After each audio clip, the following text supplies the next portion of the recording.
case involved a patient named Fu Fiona, an applicant who became paralyzed after a series of surgeries to correct a closed dislocation in parts of her vertebrae. The surgeries were conducted to address injuries initially caused by a motor car accident. The applicant experienced an accident on July 11, 1982, leading to her admission to the second respondent hospital. Among her injuries were a closed dislocation of the C4 and C5 vertebrae with locked facets. The first respondent, an orthopedic surgeon, attempted unsuccessfully 3 times to reduce the dislocation. Subsequently, on July 19, 1982, the first respondent performed the first of 2 operations to restore the vertebrae to their original positions. This entailed an open reduction surgery during which the back of the applicant's neck was surgically opened and the vertebrae were repositioned and secured with bone grafting and the insertion of wire loops to stabilize the spinal cord. Post-surgery X-rays were taken. Regrettably, this procedure also failed, resulting in the applicant's paralysis the following day due to the wire loop exerting pressure on the spinal cord. Dr. Mohandas, a neurosurgeon, identified the wire loop as the cause of the paralysis. In response, the first respondent performed a second operation to remove the wire loop, but this did not alleviate the paralysis, leaving the applicant confined to a wheelchair. In her medical negligence lawsuit against the first and second respondents filed in January 1987, the applicant prevailed in demonstrating at the High Court that the first one, her paralysis stemmed from the first operation and not by the accident. The second one, the first respondent's negligence in tying the wire loop has caused the paralysis. And the third one, the first respondent was negligent in failing to promptly address the paralysis upon its discovery. And lastly, the first respondent was negligent in performing the second operation without the presence of Dr. Mohandas, who had identified the cause of the paralysis. As the first respondent was deemed the servant or agent of the second respondent, the latter was held vicariously liable for the former's negligence. On appeal, the Court of Appeal allowed both appeals, overturning the High Court's orders and directing the appellant to bear the cause of both the appeals and the trial. Subsequently, the appellant obtained leave to appeal to the court to determine whether the Bolam test, as articulated in Bolam versus Hospital Management Committee 1957, should apply to all aspects of medical negligence. There are a few issues that arises in this case which mostly revolve around Bolam test, which derived from the case Bolam and Friend Hospital Management Committee. The issue arises whether Bolam test should apply in all aspects of medical negligence. In this case, the first respondent performed surgeries without informing the appellant about the risk that may occur. Therefore, the issues that arises is whether a practitioner duty bound to tell the patients about the risk of treatment. In appellant's case, Fiona, it was stated that even though the first respondent had recommended the first surgery, he did not explain the risk of the surgery, and the first respondent did not explain the risk even though she asked him. It was also stated in the appellant case that the first respondent assured her that the first surgery will be a simple and a minor one. The appellants contended that if she had knew the risk of the surgery, she will not have consent for the surgery to be conducted. As for the second surgery, the appellant stated that she did not know the purpose of the surgery to be performed and did not consent to undergo the second surgery. She only knew about the purpose of the surgery once she was discharged from the hospital and personally met Dr. Mohandas, who performed the myelogram test on her. She was informed that the surgery was performed because the wire loop which was placed to correct her C4 and C5 vertebrae was compressing her spinal cords. The appellant also was neither informed about the purpose of the myelogram test to be performed on her, nor the fact that her paralysis was caused by the wire loop which was placed to correct her C4 and C5 vertebrae during the first surgery. Dr. Su Fu Moon was the first respondent in this case.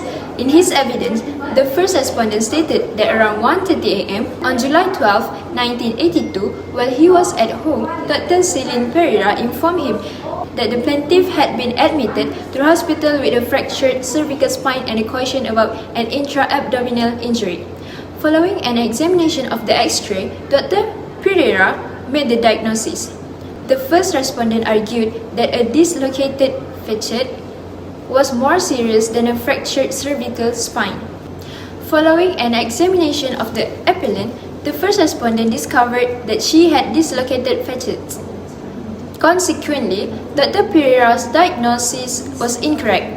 The first respondent explained that the mistake was made because Dr. Pereira was unfamiliar with cervical spine injuries. He testified that he informed the respondent about the purpose of this treatment, which was to keep the reduction by writing and bone grafting, and that there was a risk of paralysis. The first respondent presented evidence that the procedure he had adopted was correct. He testified that after the first operation, the plaintiff's vital signs remained stable and the spinal cord functioned properly. He stated that in the recovery room, he asked the plaintiff to move her upper and lower limbs, which she did. He also performed normal tests on sensation. He also admitted that he did not record anything in the case notes or anywhere else from the time the appellant was anesthetized until she regained consciousness. The defendants did not dispute that the appellant was paralyzed following the first operation. The only issue was when the paralysis began. The question was whether the paralysis was caused by the initial operation. In this case, the court allowed the appeal by saying the duty of care and the standard of care of a health professional to give the patient any guidance regarding a suggested course of treatment is unaffected by the Bolam test. It is the responsibility of the practitioner to provide information about the risk of the proposed treatment to patients so that the patient can make a choice either to proceed or not with the treatment after knowing the risk involved. Next, individuals in the medical field should speak out against their misconduct. This is also applied for other professions so that those affected by medical malpractice would receive more expert guidance. The courts also will take a look at the evidence which can help them to support their decision. The court reacted negatively to the issue and respondent need to pay all the costs in this court as well as in the Court of Appeal and the High Court, while the appellant is entitled to reimbursement of the deficit. According to Bolam and Fin Hospital Management Committee case, the trial judge Md Asri made a statement on the standard of proof in the lawsuit for medical negligence which stated, if there is a condition where special skills are needed, it is not the task of the man on the top of a clefum omnibus because it doesn't have any special skill, but the task is the standard of the ordinary skilled man because it has that special skill. Based on legal stance as stated by Md Asri, which includes the crucial component that the doctor's actions must have followed a recognized medical practice and the responsible body of the medical man in that art must read that standard practice as appropriate. In this case, rather than applying the Bolam principle, the trial judge questioned, considered and determined based on the presented evidence before him. The first respondent was released from any responsibility for the appellant's bad luck and caused the paralysis. In causing the appellant's paralysis, the respondent was held negligent in providing a course of treatment. The Court of Appeal disagreed with the High Court without stating anything about the Bolam principle, and it could not be proven beyond a reasonable doubt that it was the first surgery done by the first. The neck injuries were caused by the motor car accident, and if neglected, this could eventually result in paralysis. Under this particular condition, negative results were obtained from the treatment after the first procedure was carried out, and the second operation was started after it didn't work. The appellant gave the first respondent express consent to carry out both surgeries on both occasions. The express consents are two permissions forms filled out by the appellant. There was a thumbprint on the second consent form having a date subsequent to the initial procedure. The trial judge questioned whether the thumbprint was voluntarily provided because the witness had already lost all feeling in her limbs when the thumbprint was taken. With the conflicting evidence, when the plaintiff claimed that the second defendant informed her that the initial operation and open reduction performed on 19 July 1982 was a simple procedure to address a minor neck issue, the trial judge found evidence to support her claims, but she was not informed that the procedure could leave her paralyzed. The most crucial part is the instant appeals facts, and the Bolam case facts are significantly different. Due to mental illness, Bolam was not in a position to consent to any therapy, but the appellant was described by the Court of Appeal as a bright young lady. Next, Bolam had been told about the risks of the treatment, but it is unlikely that he was able to fully understand the risks involved. Furthermore, Bolam had a 1 in 10,000 chance of suffering a fracture. The appellant cannot be held responsible for the same, since there was a genuine and present risk of paralysis. The instant appeal does not involve a conflicting body of medical opinion to support the decision about whether or not to notify the appellant about the risk of paralysis, in contrast to Bolam's case. This shows that Bolam test is irrelevant to a doctor's obligation and standard of care when advising a patient about the possible risks associated with the recommended course of treatment. Law requires a practitioner to disclose all potential risks to a patient who is competent to understand and appreciate such information. This allows the patient to decide whether to proceed or decline the proposed treatment knowing the risk involved. The Bolam principle has not been consistently applied by English courts in case law pertaining to this component of medical negligence. Commonwealth jurisdictions have chosen not to apply the Bolam test. In the case of Rogers and Whittaker, who sought advice from ophthalmic surgeon, Rogers, after becoming nearly completely blind in the right eye. After surgery, there was inflammation on her left eye, which caused her to lose vision in that healthy eye. Rogers was found accountable in the Supreme Court of New South Wales for his failure to inform Whittaker that she could experience sympathetic ophthalmia in her left eye following the surgery. Rogers' appeal was dismissed in Court of Appeal. It is widely acknowledged in Australia that the standard of care that someone with a particular skill or competence should adhere to is the same as that of an ordinary skilled person who exercises and claims to have that particular skill, but the practice that is adhered to or supported by a responsible body of opinion is not the only, or even the primary, factor used to set that standard. The Bolam principle has not always been followed.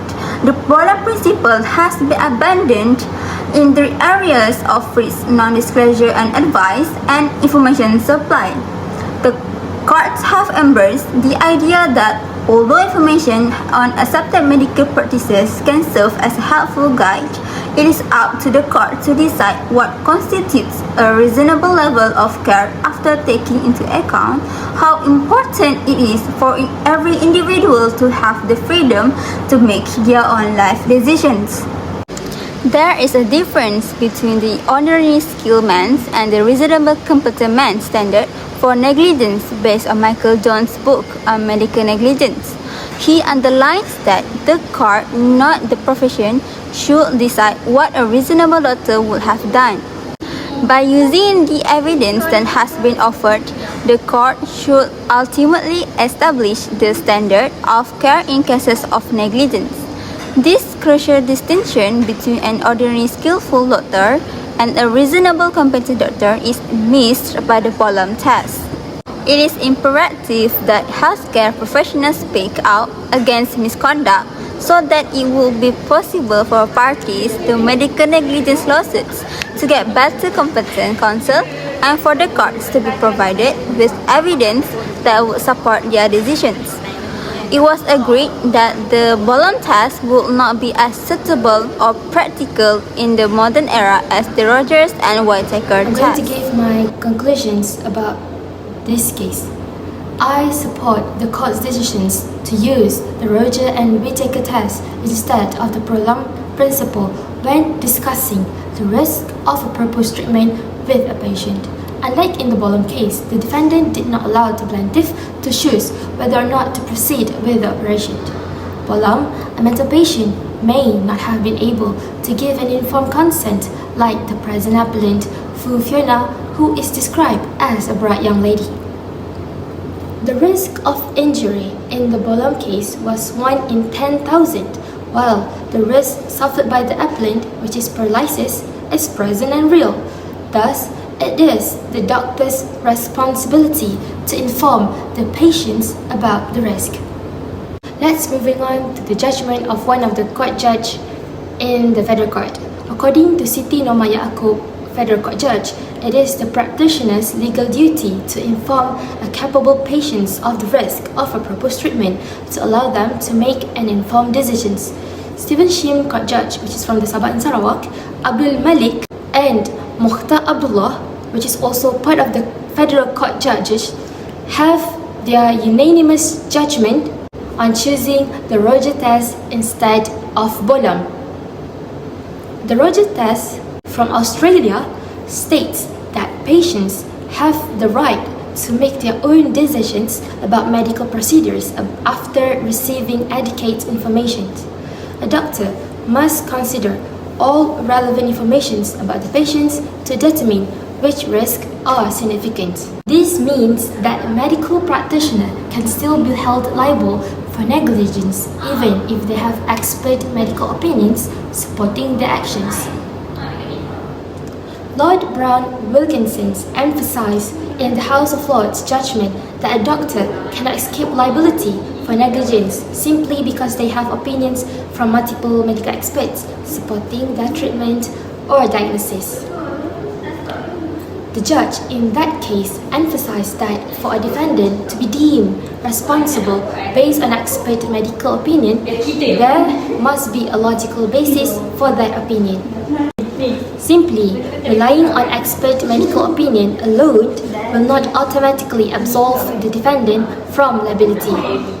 While the court referred to Rogers and Whittaker test, the Bolam, which is the Bolam principle, we should never deny, is still valid and should be considered along with evidence of medical practice to determine the extent of material risk.